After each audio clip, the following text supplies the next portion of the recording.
అందుకే ఇలా పెరిగినటువంటి ప్రహ్లాదుడిని కాస్త వయస్సు రాగానే అనుకున్నట్ట చదువని వాడు అజ్ఞుండగు గురువుల దగ్గరికి పంపిస్తూ హిరణ్యకశిపుడు చెబుతున్నాడు. ఇవాళ ప్రతి తండ్రి మాట్లాడాల్సిన మాట. చదువని వాడు అజ్ఞుండగు చదివిన సదసద్వివేక చతురత గలుగున్ చదువగవలయును జనులకు చదివించెదన ఆర్యులొద్ద చదువుము తండ్రి. చదువు గురించిన మాటలు హిరణ్యకశ్యపుడు నోట వచ్చాయి. హిరణ్యకశ్యపుడు నోట వచ్చాయి కాబట్టి చెడ్డ మాటలు అనుకోవద్దు. మాట చాలా మంచిది. ఒక తండ్రిగా చెప్పాడు. చదువు అన్నవాడు అజ్ఞుండగు. ఒరే చదువు రాకపోతే అజ్ఞానంతో ఉండిపోతాం రా. పుస్తకాలన్నీ ఎందుకున్నాయమ్మా? చదవాలి కదా. ఎందుకంటే లోకమంతా తిరిగితే బోడు జ్ఞానం వస్తుందండి. ఎప్పుడు పుస్తక జ్ఞానం కంటే లోక జ్ఞానం గొప్పదే. కానీ లోకమంతా తిరగలరా? ఎంత తిరుగుతారు? ఒక పుస్తకం చదివితే ప్రపంచ చరిత్ర అని ఏదో అన్ని దేశాల చరిత్ర చదివామనుకోండి, కనీసం ఆ దేశాల గురించి ఒక అవగాహన వస్తుందిగా. ఆ నాగరికత, వాళ్ళ పద్ధతి. అన్ని దేశాలు మనం తిరగలమా? సోమాలయ రుమేలయ తిరిగితే రుమాలు అయిపోతాం చివరికి. ఇక ఏం నేర్చుకుంటావు? అందుకు ముందు గ్రంథం చదవ. ఇప్పుడు వ్యక్తికి జ్ఞానం అనేది 4 రకాలుగా వస్తుంది. ప్రాచీన శాస్త్రంలోనే చెబుతారు. 1 పుస్తక పఠనం, 2 గురువు.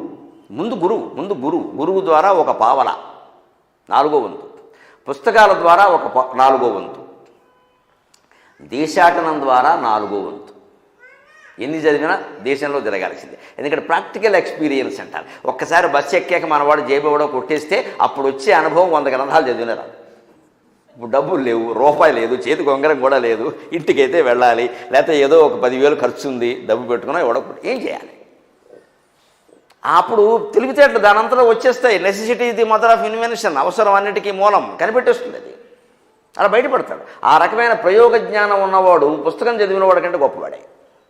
కొంతమంది విద్యార్థులు పుస్తకాల పట్ల ఎక్కువ ఆసక్తిగా ఉండరండి, కానీ బయట చాలా బాగుంటారమ్మ వాళ్ళు. వాళ్ళు మీరు నిందించకండి అనవసరంగా. వాడు నా బయట పనులకు వదిలేయండి, బండి ఇచ్చేసి వాడు పోతాడు. వాడు శుభ్రంగా ఈ పుస్తకాలు పట్టుకుని పురుగుంటాడే. వీడు నాకు మళ్ళీ నేను చెప్పానుగా, నాకు బయటికి వెళ్ళడం ఇబ్బంది.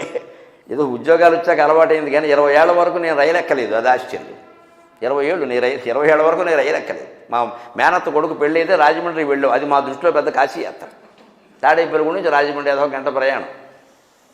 దానికి 3 రోజులు బట్టి కర్రలకు అన్నాం. ఆ రోజు కూడా ఆ రైలు కూడా 3 గంటల ఆలస్యంగా వచ్చింది. 20 ఏళ్ళు అప్పుడు మా వయసు. 20 ఏళ్ళకి రైలు ఎక్కాం. ఏం తెలుస్తుంది?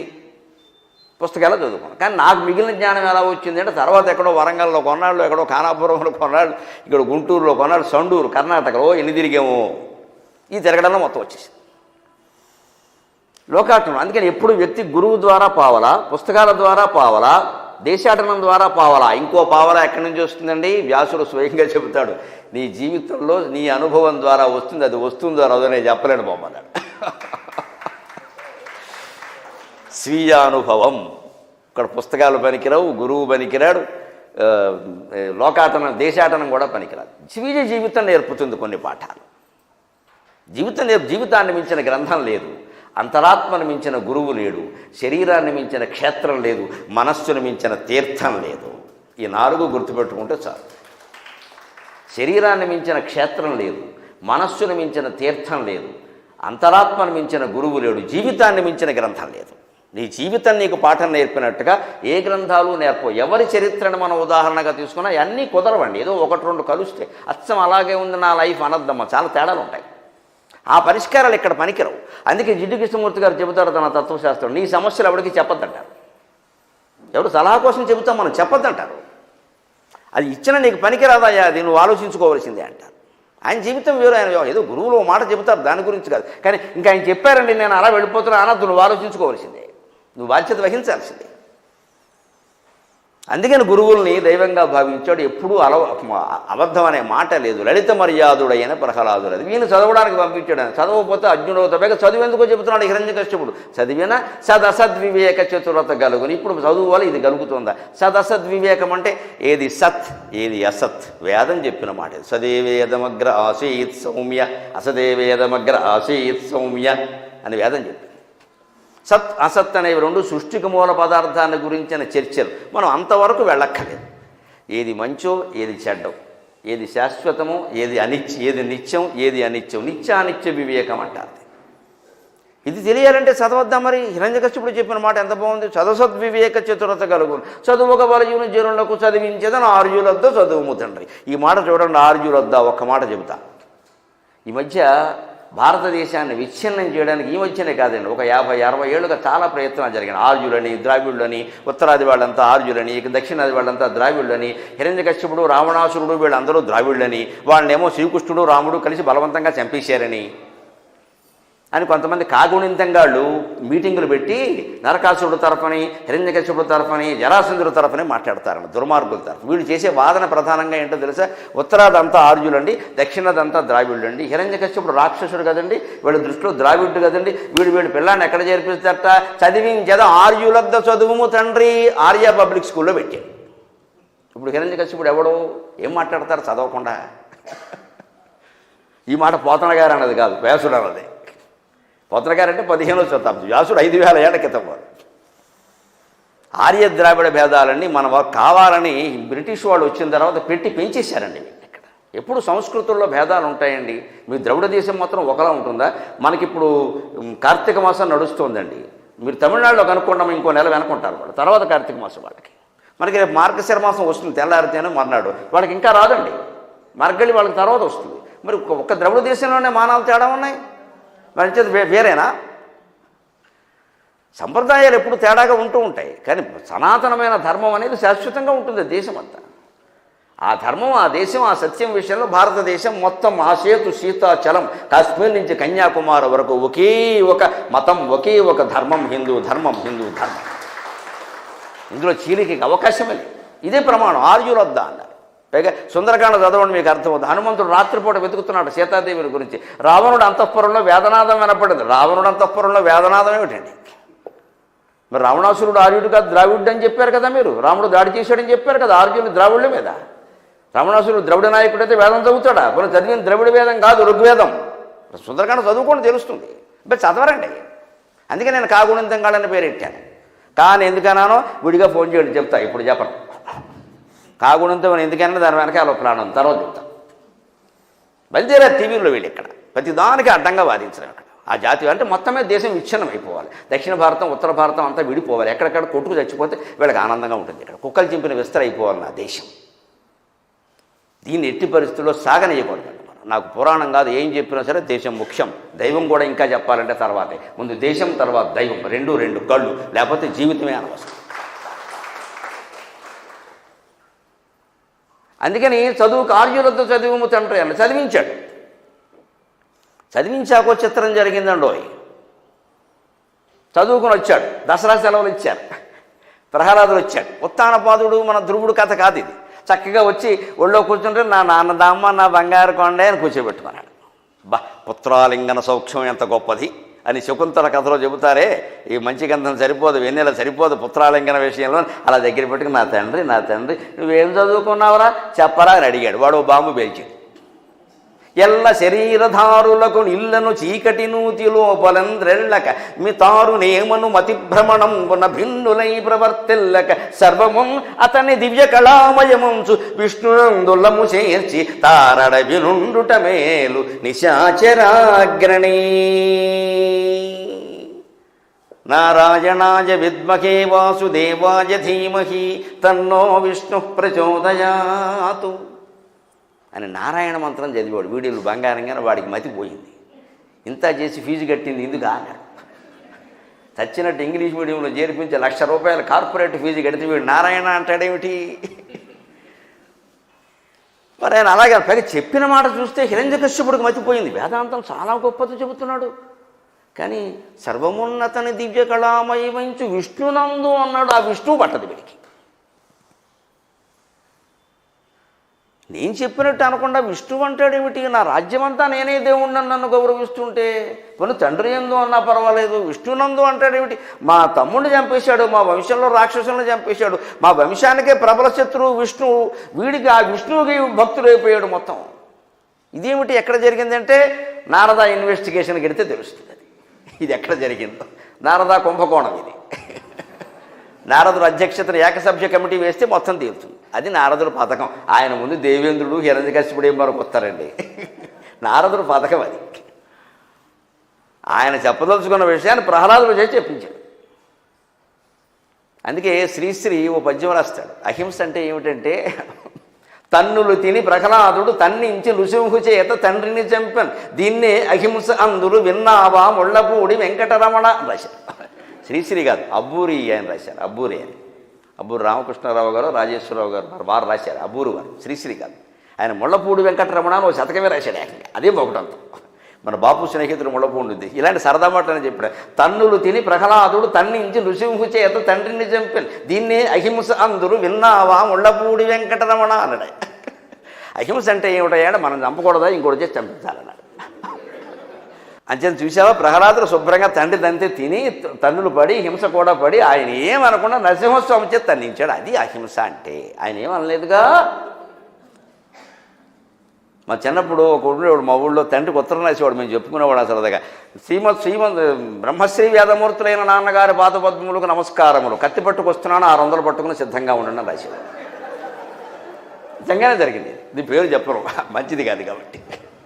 నిజంగానే జరిగింది. మేము ఉత్తరం నాన్న చెప్పాడు, మా వారికి ఎంత భక్తితో చూడరా, బ్రహ్మశ్రీ వేదమూర్తులైన నాన్నగారికి నమస్కారములు, కత్తి పట్టుకొస్తున్నాను 600 కావాలి సిద్ధంగా ఉండండి.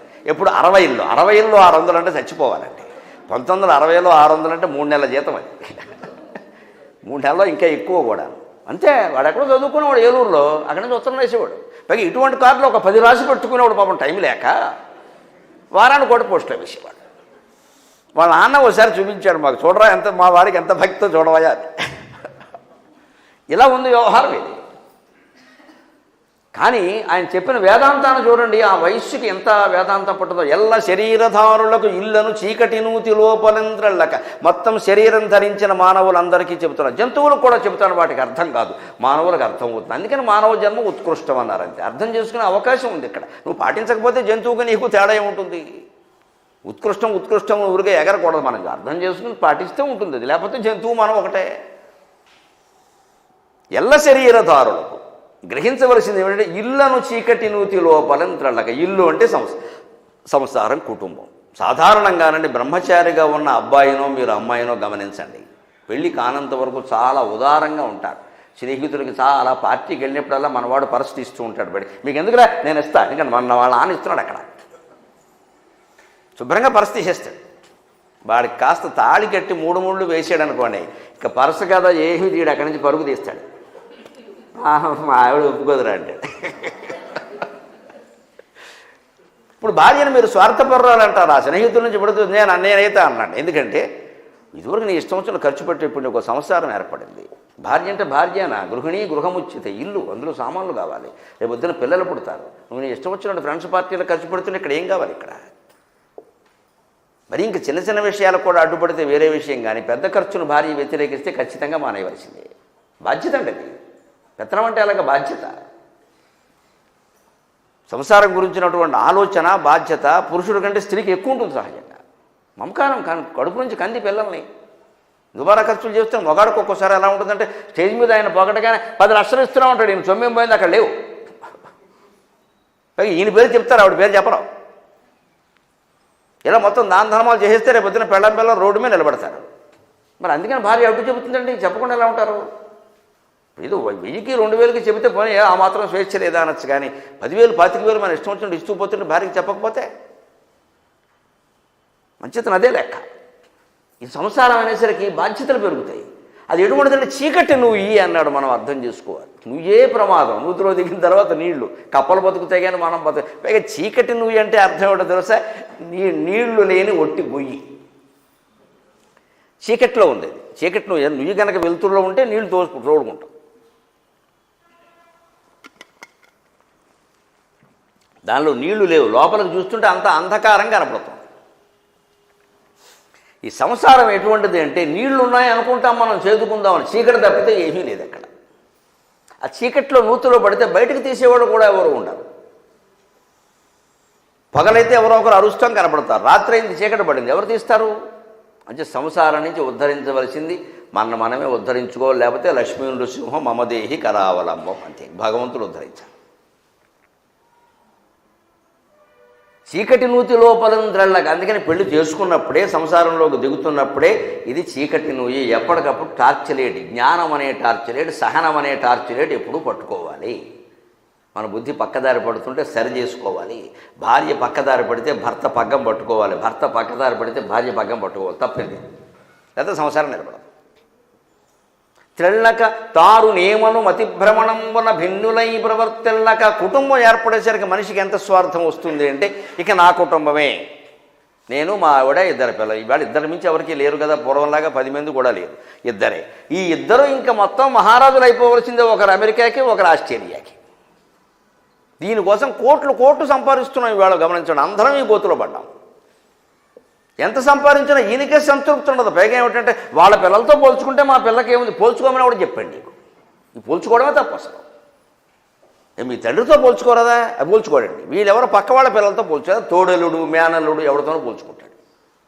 పైగా తనకంటే ఎక్కువ వాడితో పోల్చుకొని ఇంక సీని తప్పదు. ఇది దరిద్రుడు అంటే ఎవరు, పేదవాడంటే ఎవరు? దరిద్రుడు అంటే పేదవాడు అని మీకు నిఘంటువులో ఉంటుంది, అది పొరపాటు అండి. అది పేదవాడు అంటే నిజంగా లేనివాడు, దరిద్రుడు అంటే ఎంత ఉన్నా చాలనివాడు. దరిద్రుడు అంటే ఎంత ఉన్నా చాలనివాడు, దరిద్ర బుద్ధి. అంచేత 100 కోట్లు ఉన్నవాడు కూడా దరిద్రుడే, సరిపోలేదు అనుకుంటున్నాడు వాడు. 1000 రూపాయలు ఉన్నవాడు కూడా సంపాదన ఎందుకంటే సరిపోతుంది అనుకుంటున్నాడు. మాకు చాలండి బాబు అన్నాడు. చాలు, నువ్వు సరిపెట్టుకోవడంలో ఉంది తప్పితే కోట్లలో లేదు అది. అందుకని ఇది చీకట్టును. దీనికి ఎంతసేపు మతిభ్రమతోటి ఇక మేము తప్పితే ఏమీ లేదు, వారంతా వేరండి, వారికి ఎందుకు ఇవ్వాలండి, వాళ్ళ ఆపదలో ఉంటే నాకేమిటండి, నా పిల్లలకి రేపు పొద్దున్న ఎవరిస్తారండి. ఇంత స్వార్థానికి లోను కావలసిన అవసరం లేదు. సర్వమున్నతని దివ్య కళామయమంచు. సంసార జీవితంలో ప్రవేశించాకే అసలైన కష్టాలన్నీ తెలుస్తాయి. బ్రహ్మచారిగా ఉన్నప్పుడు స్వామితో ఉంది కదా, సత్రం భోజనం మఠం నిద్ర. ఎక్కడో తింటూ ఉంటాడు సత్రం భోజనం, మఠం నిద్ర ఎక్కడో ఒకడు పడుకుంటాడు. శుభ్రంగా స్నేహితులు 4 ఉంటారు కదా, అసలు ఎవరు బట్టలు ఎవరు తొడుగుతారో, ఎవరు చెప్పులు ఎవరు తొడుగుతారో ఏమీ తెలియదు, అంతా సమసామ్రాజ్యమే. మరి పెళ్ళి అయిన తర్వాత తోలు ఊడిపోతుంది ఎటువంటి పనులు చేస్తే. అంటే బ్రహ్మచారి జీవితం వేరండి. ఏదో సరదాగా ఫ్రెండ్స్తో గడిచిపోయి వీడికి లేదనేది వాడు దండ మీద ఏది కనపడితే లాగేస్తాడు. 4 రూమ్మేట్స్ ఉంటే అంతే, రూమ్మేట్ కాదు గడ్డిమేటే వాడు. పెళ్ళైన తర్వాత అలా కుదరదే, అనేక ఆచారాలు వస్తాయి, పద్ధతులు వస్తాయి, ఏం బుద్ధి లేదంటుంది పెళ్ళాం. మరి అంతే పద్ధతి. అందుకని సర్వమున్నతని దివ్య కళామయించు. కష్టాలు వస్తాయి అప్పుడు, కాస్త మరీ సంకుచిత భావాలకు లోను కాకుండా మన కుటుంబాన్ని మనం కాపాడుకోవలసిందే, మన పిల్లల కోసం మనం సంపాదించుకోవలసిందే, తప్పేం లేదు. కానీ అదొక్కటే ప్రపంచం కాదు, ఇంకా దేశం ఉంది. ఇలాగే ఎంతోమంది లేని వాళ్ళు ఉన్నారు. ఇంకొక మాట నేను యువ దంపతుల కోసం చెబుతాను, నాకేం మొహమాటం లేదు సత్యం చెప్పడానికి. వివేకానందుడు చెబుతాడు ఒక్క మాట, దేశంలో అనాథలైన వాళ్ళు లక్షల సంఖ్యలో ఉన్నప్పుడు మాకు సొంతంగా పిల్లల్ని కావాలని కనేవాళ్ళు స్వార్థపరులే అన్నాడు ఆయన. ఖచ్చితంగా మీకు నచ్చుతుందో లేదో నాకు తెలియదు, కానీ వివేకానందుడు చెప్పిన మాట. దేశంలో అనాథలు కొన్ని లక్షల మంది కనబడుతుంటే మీకెందుకు సొంతంగా పిల్లలను ఆలోచిస్తారు? లేకపోతే నష్టం ఏంటి? ఇంక స్వార్థమేగా. వచ్చిన తర్వాత మా అబ్బాయి మా అమ్మాయి అంటూను కొంపలు అంటుకుపోయినాయా పిల్లలు లేకపోతే? నా దృష్టిలో పిల్లలు లేని వాళ్ళు దేవతలండి. దేవతలు ఎవరికి పిల్లలు లేరండి. లక్ష్మీనారాయణులకి పిల్లలు లేరు, వాణి హిరణ్య గర్భులకి పిల్లలు లేరు, పార్వతీ పరమేశ్వరులకి పిల్లలు లేరు, వినాయకుడు కానీ కుమారస్వామి కానీ ఆవిడ కడుపున పుట్టినవాడు కాదు. మన్మథుడు కానీ బ్రహ్మదేవుడు కానీ లక్ష్మీనారాయణుల గర్భాన పుట్టినవాడు కాదు. నారదుడు కానీ మరొక ప్రజాపతుడు కానీ బ్రహ్మదేవుని యొక్క గర్భాన్ని సరస్వతీదేవి గర్భాన పుట్టినవాళ్ళు కాదు. ఏ దేవుడికి పిల్లలు లేరు. పిల్లలు లేకపోవడం అనేది అంత నేరం కింద భావించి పలకరించదు దయచేసి. పిల్లలు లేకపోతే అలా వదిలేయండి వాళ్ళని. మీరు అడక్కండి ఊరికి. మీరు అడిగిన కొద్దీ వాళ్ళకి రకరకాల పిచ్చి ఆలోచనలు వస్తూ ఉంటాయి. ఇక అక్కడి నుంచి చెట్టు పట్టుకుని పొట్ట పట్టుకుని గుడి చుట్టూ తిరిగి దేనికమ్మా ఇవన్నీ? హాయిగా మీ డబ్బు మీరు ఖర్చు పెట్టుకోవచ్చు, గొడవ లేదు, మీరు ఇద్దరే ఉన్నారు. తర్వాత అంత ఇది మమకారం ఇద్దరు పెంచుకోండి, ఒక అమ్మాయిని ఒక అబ్బాయిని. హాయిగా వాళ్ళని పెంచి పెద్ద చేస్తే సరిపోలేదు, ఆ సంతృప్తి మిగల ఇతరుల కోసం చేసామన్న ఆనందం ఉంటుంది. చెబుతాడు స్పష్టంగా, నీ సంతానం నీకు ఉండాలి అన్న స్వార్థం తప్పితే ఇంకేం కాదంట. మనకు చాలా కష్టంగా ఉంటుంది ఆ మాట, ఎందుకని అది వాస్తవం, అది సత్యం అలాగే ఉంటుందండి ఎప్పుడు. హితం మనోహారికి దుర్లభం వచ్చాక మనకి నచ్చే మాట సత్యం కాకపోవచ్చు, సత్యం మనకి నచ్చకపోవచ్చు. భారవి చెబుతాడు కిరాతార్జుని. కానీ వివేకానందులు చెప్పిన మాట నచ్చిన వాళ్ళు ఆచరించండి. అప్పుడు దేశంలో అనాథల సమస్య తీరుతుంది. కనీసం తీరడానికి మనం చేసిన ప్రయత్నం ఒకటి, మన సంతృప్తి మనకి మిగిలింది, తప్పే ఉంది అందులో. ఇంక ఈ వంశం పెరగాలి, సూర్యవంశమా చంద్రవంశమా? ఇప్పుడు నీ బోడి వంశం పెరగకపోతే వచ్చిన నష్టం ఏంటే? మళ్ళాంటి గొట్టంగాడు ఇంకోటి పుడతాడు ఇక్కడ, పెద్ద విషయం కాదు ఇది. మన వంశాలు ఏమీ రఘువంశం కాదు, ఇంకో చంద్రవంశం కాదు. ఇక్కడ అది పెద్ద విషయం కాదు.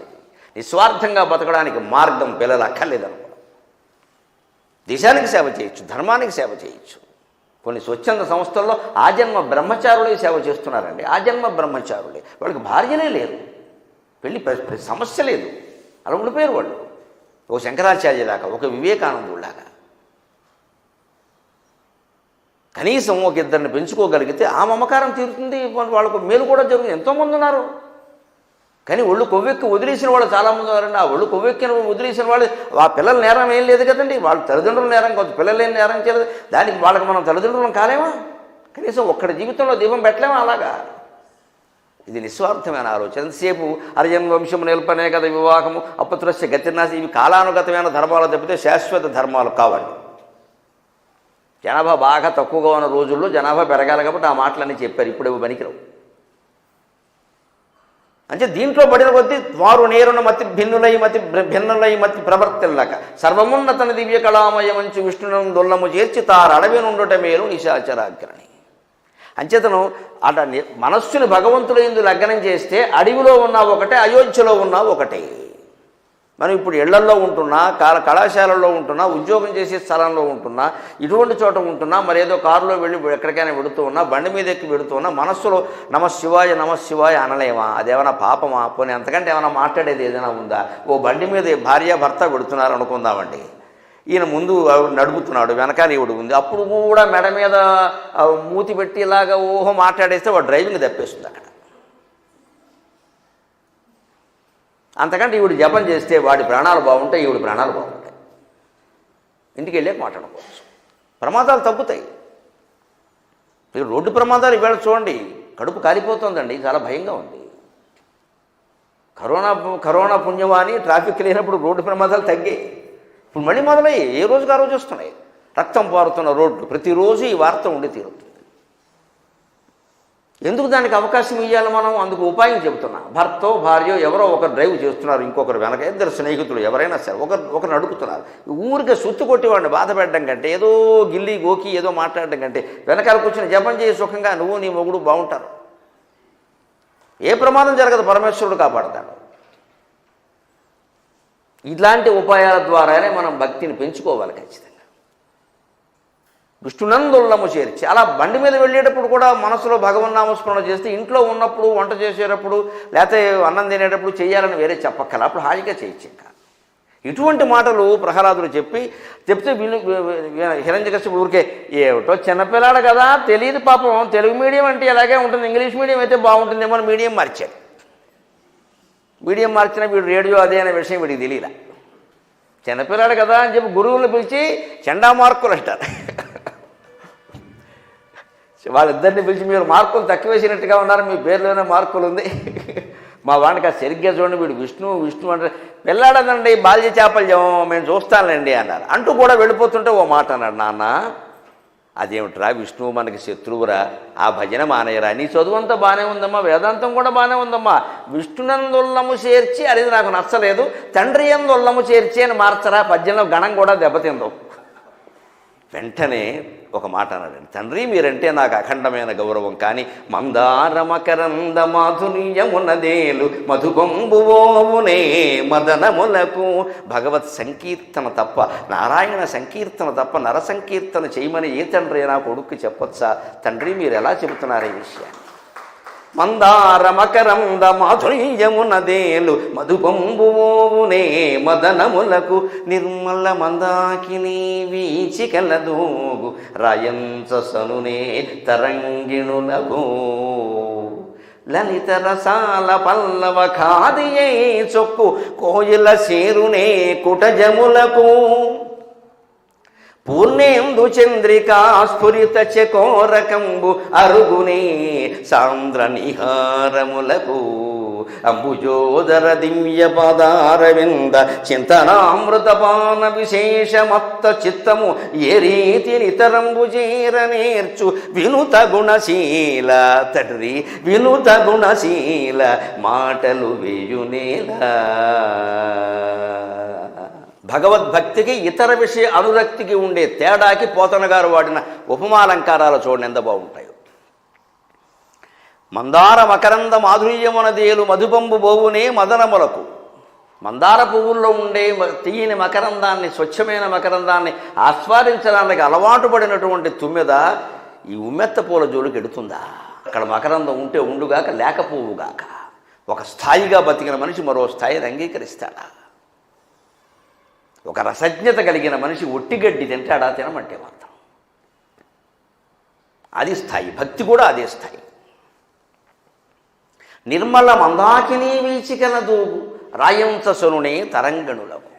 మానస సరోవరంలో హాయిగా ఇట్నుంచి అటు అట్నుంచి అటు విహరిస్తూ పార్వతీ పరమేశ్వరుల విహారాన్ని దర్శించి ఆనందించేటువంటి రాజహంస తరంగిణులకు. ఎక్కడో మా ఊళ్ళో చెరువు అండి, ఈ పక్కనే కొంటండి, మూసీనేది ఉంది, రమ్మంటే వచ్చింది ఏంటది, మూసేసారు పొమ్మంటుంది.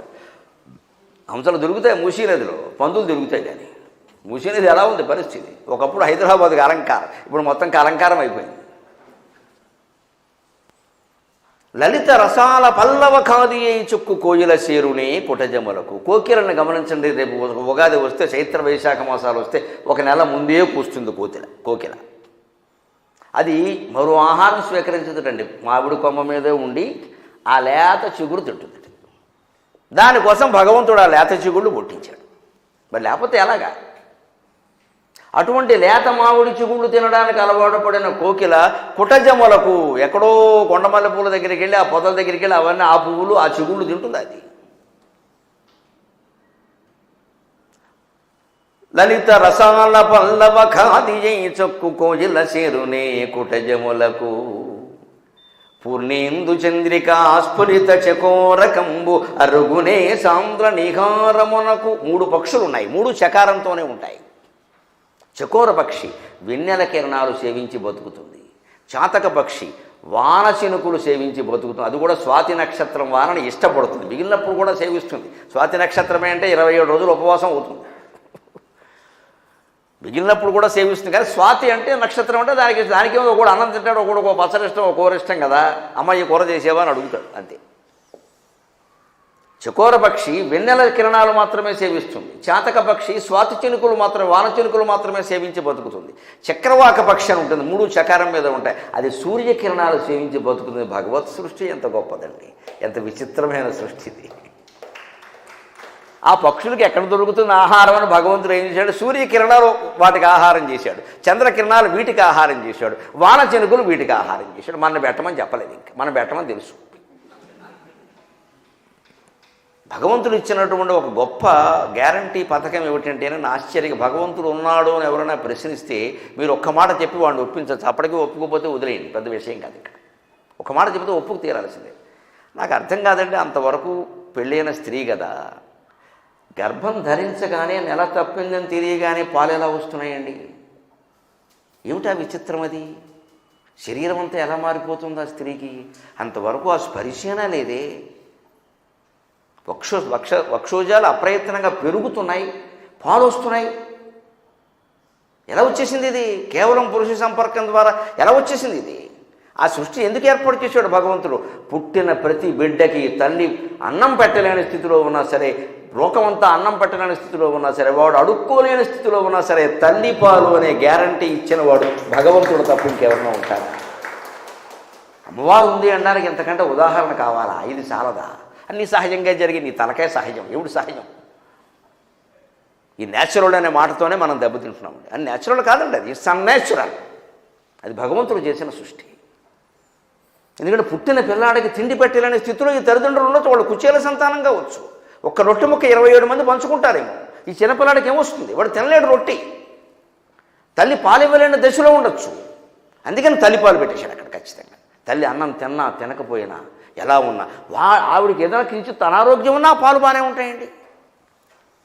కనీసం 2 ఏళ్ల పాటు పిల్లలకి పాలు ఇవ్వాలి. ఇవాళ తల్లులు నేర్చుకోవాలి. మన సౌందర్యాలు, మన ఆకారాలు, మన ఇమేజ్లు ముఖ్యం కాదమ్మా, పిల్లల బతుకు ముఖ్యం. పిల్లల బతుకు ముఖ్యం. తల్లిపాలు 2 ఏళ్ళు సేవించని పిల్లాడు తర్వాత చాలా అనారోగ్యాలు గురవుతాడు, వాడు బుద్ధి కూడా మారిపోతుంది. మేమైతే 3 ఏళ్ళు తాగాం. ఏం అసలు ఆ తల్లులు అందుకోసమే ఉన్నామనే వాడు ఏం ఆలోచించలేదు ఇంకోటి వాడు. అందుకే నేను ఇందాక పద్యంలో చెప్పాను, కొంతమంది పెద్దలు గ్రహించారు. నిగని జారిన నీరు గారినను నిన్ను గన్నది తల్లి నీ పూజ చెల్లి.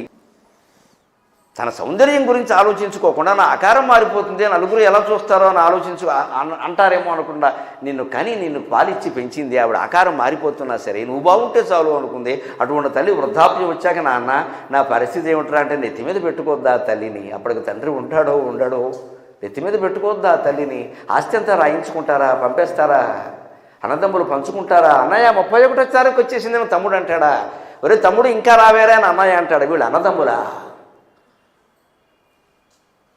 పైగా వీళ్ళు అనడానికి వెనకాల భార్యలు ప్రోత్సాహమా, వాళ్ళ అమ్మనైతే తెచ్చి పెట్టుకుంటారా, అత్తగారు ఉండడానికి వీల్లేదా? లోకంలో జరుగుతున్నవేనండి, పత్రికల్లో వస్తున్నవేనండి. పైగా ఆస్తులు ఎలా రాయించుకుంటున్నారంటే నేను చూసి ఆశ్చర్య, చివరి కొడుకును కూడా నమ్మడానికి వీల్లేదు తల్లి. ఆసుపత్రికి వైద్యం కోసమని సంతకం పెట్టమన్నట్టు ఆస్తి రాయించేసుకున్నాడు, అంతే పక్కన పారేశాడు.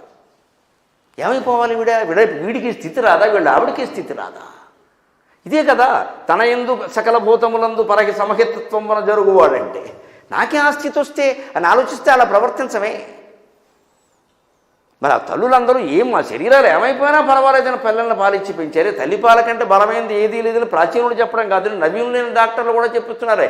నిమ్స్ డాక్టర్ వాళ్ళు నన్ను పిలిచి తల్లిపాల చేత ఉపన్యాసం ఇప్పించారు 3 నెలల క్రితం, ఓ ఏడాది క్రితం ఇప్పించారు. నేను తల్లిపాల గురించి నేను చెప్పడం పెట్టండి, నేను తల్లిని కాదు కదా అన్నాను. లేదండి మీరు చెబితే ఎక్కుతుంది, మీరు చెప్పండి అని చెప్పాను. మీరు చెబితే ఎక్కుతుంది, మీరు చెప్పండి అంటే అంత సమస్యగా ఉందా? లేదండి బాబు చాలా దారుణంగా ఉందండి, పిల్లల్ని కంటున్నారు, వదిలేసి వెళ్ళిపోతారని మేమే సీసాలు పెడుతున్నాం సార్ అని చెప్పారు. నర్సులు చెప్పారు, స్వయం వెళ్ళిపోతున్నారని పెట్టండి అని చెప్పేస్తాడు. పుట్టిన బిడ్డకి పాలపేక పెడతారమ్మా, ఇంతకంటే తప్పు ఉందా? ఎందుకంటే వాడి నోట్లో ఏముండాలి, మనం ఏం పెడుతున్నాం? రేపు వాడు మన నోట్లో గడ్డి పెట్టడా? అలవాటు పడ్డాం కదండి, పర్లేదు. అందులో ఏది ముంచేమని అములు స్ప్రే, ఎండ్రిన్ స్ప్రే ఇదే మనం పెట్టేది. తల్లిపాలేమని తల్లికి పాలు ఇవ్వాలని, ప్రేమించాలని కూడా మేం చెప్పాలంటే ఇక అనవసరం మా ప్రవచనాలు. అది సహజంగా ఉండాల్సిన లక్షణం కదా, అవి లేకపోతే ఎలా ఉంటుంది? అందుకని భగవంతుడు సృష్టిలో విచిత్రం గమనించిన ఈ పక్షులకి మనం పెడతామో పెట్టమని ఆయనే పెట్టాడు ఆహారం.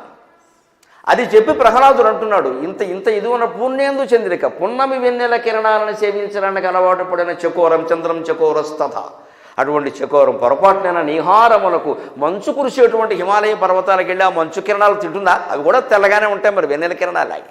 మంచును చూసి వెన్నెల అనుకుంటా, వెన్నెలను చూసి మంచు అనుకుంటాం. చేరదు కదా. అంబుజోదర దివ్యపాదార వింద చింతనామృతపాన విశేషమత్త చిత్తము ఈ రీతి నితరంబు చేర నేర్చు. అలాగే అంబుజోదరుని యొక్క శ్రీ మహావిష్ణువు యొక్క పాదార విందాలు ధ్యానం చేయడానికి అలవాటు పడిన నా మనస్సు ఇతర విషయాల మీదకి ఎలా మడుతుందయ్యా? వినుత గుణశీల మాటలు వేయునేలా అనగానే హిరణ్యకశ్యపుడు మళ్ళీ వాడి బుద్ధి వాడిదే కాబట్టి వాడు నిర్ణయం తీసుకుని గురువులను పిలిచి వీడిని మీడియం మార్చేయండి, ఓ నెల తర్వాత రండి అన్నాడు. ఏం జరిగింది?